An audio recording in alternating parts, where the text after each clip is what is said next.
Sur le thème de la méthodologie de la Dakini ne sera jamais détruite, je voudrais parler un petit peu du Vajrayana. Le Vajrayana qui est le véhicule du diamant. Bien que Vajra soit pas exactement un diamant, ça représente plutôt la nature indestructible de notre propre conscience. Disons que quand on se sent soi-même, à l'intérieur, ce n'est pas vraiment à l'intérieur de quoi que ce soit en fait. On dit à l'intérieur parce qu'on veut dire que c'est quelque chose d'intime que personne d'autre ne vit avec nous et quelque chose qui n'est pas visible, qui n'est pas explicable. En plus, c'est comme les enfants le soir dans son lit, si par exemple on est un enfant qui prie et qui a une dimension intérieure, il y a cette connexion à quelque chose en soi qui n'a pas de limite.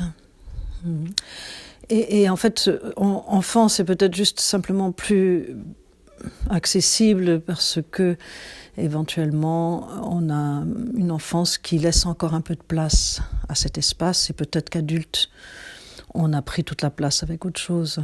En tout cas, l'indestructibilité de ce véhicule, c'est l'aspect justement de percevoir la non-dualité à travers l'action dans un monde matériel qui est caractéristique de ce qu'on appelle la dualité. C'est ce qui oppose une chose à l'autre, l'inspire à l'expire, par exemple moi et toi, le passé, le futur, ici, là-bas. Voilà, donc ce sont toutes ces dimensions qui font que sur Terre, quand on est incarné, notre corps est soumis à des lois qui sont celles de la dualité. Et on le sait bien, ces lois, bien sûr, sont physiques. Donc on a élaboré une science qui nous permet de comprendre, dans une certaine mesure, des lois physiques, qui sont celles actuelles en tout cas, auxquelles on croit, et qui fonctionnent, et les lois de la physique quantique, qui sont justement celles actuellement auxquelles on ne croit pas encore tout à fait, mais qui fonctionnent tout de même. Voilà. Et donc, un aspect dont je voulais parler juste aujourd'hui, pour le Vajrayana, c'est que tous les outils que j'ai reçus du Vajrayana sont extrêmement sophistiqués et profonds. Ils ne sont pas exotiques, ils ne représentent pas une iconographie orientale ou asiatique du monde. Ça, c'est un élément théâtral qui peut être utile, d'ailleurs aussi, puisque on peut utiliser tout. Donc cet aspect théâtral peut être très utile puisqu'il s'agit de travailler avec son imagination et en connexion avec sa valeur symbolique et les émotions qui nous habitent et qui parfois nous envahissent au-delà de quelque chose en nous qui sait ce qui se passe en profondeur, mais qui se laisse emporter par une impulsion, comme si notre corps avait été programmé. Et c'est ça justement dont je voulais parler. Le Vajrayana nous donne les outils pour avoir accès aux commandes de cette programmation et pour avoir accès à la possibilité de travailler avec ce sensorium. Donc imaginez que vous auriez reçu une table de mixage, vous seriez un technicien, allez, on va dire du son, ça pourrait être la lumière, ça pourrait être même son et lumière comme au théâtre. Et vous êtes technicien. Donc on va dire que votre console, c'est pas pour être consolé, notre console c'est le corps. Et donc ce corps on le néglige énormément parce qu'on en parle, ou bien on lui fait faire des exercices, mais on ne se rend pas compte de la conscience qui opère en même temps. Et donc ça, c'est ça qui est important parce que c'est là que se trouvent les commandes de cette console. Et petit à petit, ce Vajrayana nous donne la possibilité, si on est passionné et engagé dans le sens d'une fidélité intérieure, ce n'est pas forcément quelque chose qui a besoin d'être déclaré. Mais à l'intérieur, c'est très important qu'on se sente en connexion permanente avec cette dimension, cette promesse, ce qu'on appelle le samaya. Et on a petit à petit l'accès à la console. Et on commence à comprendre qu'en fait, on se fait piéger par une identification avec cette console. Voilà.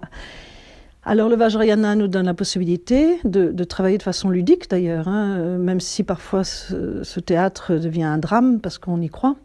Donc on a l'occasion de se rendre compte qu'on se laisse prendre dans le rôle qu'on est en train de jouer. Mais petit à petit, on se laisse beaucoup moins prendre. Et en même temps, c'est important de jouer, de ne pas s'abstraire, dans le cadre en tout cas de cette pratique, de ne pas s'abstraire de la réalité, au contraire, de s'ancrer complètement dans la réalité. Donc ce n'est pas quelque chose de fantaisiste, c'est la réalité qui est fantaisiste en fait. C'est ça le truc. La réalité matérielle est une fantaisie à laquelle on commence à jouer avec l'ancrage dans l'autre aspect de la vacuité. Enfin, justement, je fais un lapsus dans l'autre aspect de la dualité qui est la nature profonde, libre de la vacuité à travers les différentes épreuves du bonheur et de la souffrance. Donc concrètement, qu'est-ce que je veux dire ? Eh bien, je veux dire qu'on a accès petit à petit à toutes les choses qui conditionnent notre façon de réagir, notre façon de penser, notre façon de nous définir et de ne plus se définir en tant qu'identité qui serait justement cette console, mais de faire confiance au fait qu'il y a quelque chose en nous qui nous habite, qui est même mystérieusement plus grand et plus profond que notre identité habituelle et qui sait comment reprogrammer autrement cette console. Et c'est un exercice de chaque instant. Ça commence à devenir naturel petit à petit. Donc ce n'est plus un effort. D'ailleurs, petit à petit, il n'y a aucun effort d'ailleurs à faire. L'effort consiste surtout à petit lâcher prise de tout ce qui crée des tensions parce que la dualité a repris le dessus. C'est-à-dire que tout d'un coup, on croit que c'est ici, c'est là-bas. On croit que c'est demain, c'est hier. On croit que c'est toi et c'est moi. Et alors, on se laisse prendre. Donc l'effort, c'est justement de petit à petit refaire un petit retour et de « oh, je me suis laissé prendre ». Et alors la subtilité de comprendre ce qui se passe en soi-même devient extrêmement technique et extrêmement en même temps amusante et en même temps très efficace.